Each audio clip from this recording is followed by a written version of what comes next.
నమస్కారం. ఈరోజు మనం సామాజిక మాధ్యమాలలో మనకు తెలిసిన వాళ్ళలా నటిస్తూ ఎలా మోసం చేస్తారో తెలుసుకుందాం. రాణికి ఒక రోజు తన ఫ్రెండ్ రోజా అనే పేరు నుండి వైద్యానికి అర్జెంటుగా 10,000 రూపాయలు పంపమని మెసేజ్ వచ్చింది. రోజా చాలా రోజుల తర్వాత మెసేజ్ చేసిందే. ఏంటి రోజా అర్జెంటుగా డబ్బులు పంపించమంటుంది? వాళ్ళ అమ్మగారికి బాలేదంటుంది. అయ్యో, సర్లే తర్వాత ఫోన్ చేసి ఏమైందో కనుక్కుందాము.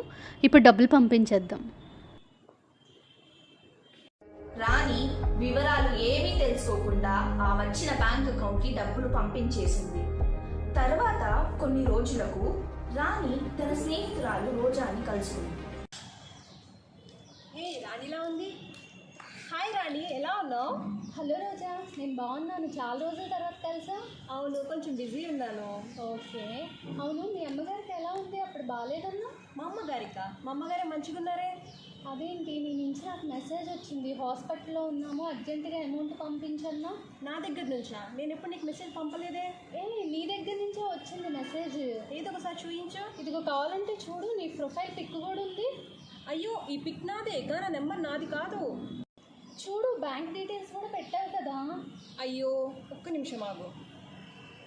ఇదిగో నా అకౌంట్ డీటెయిల్స్. ఈ అకౌంట్ డీటెయిల్స్ కూడా నాది కాదు.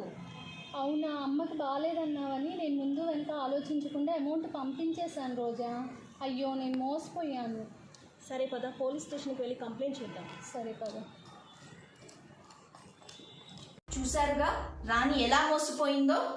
మేము మీ స్నేహితులం అంటూ ఎవరైనా మీకు మెసేజ్లు చేస్తే వెంటనే నమ్మేయకండి.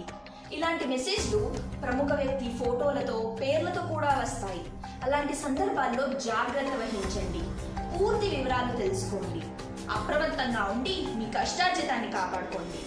ఇట్లు మీ MLC యాప్ కాప్ సిటిఐ.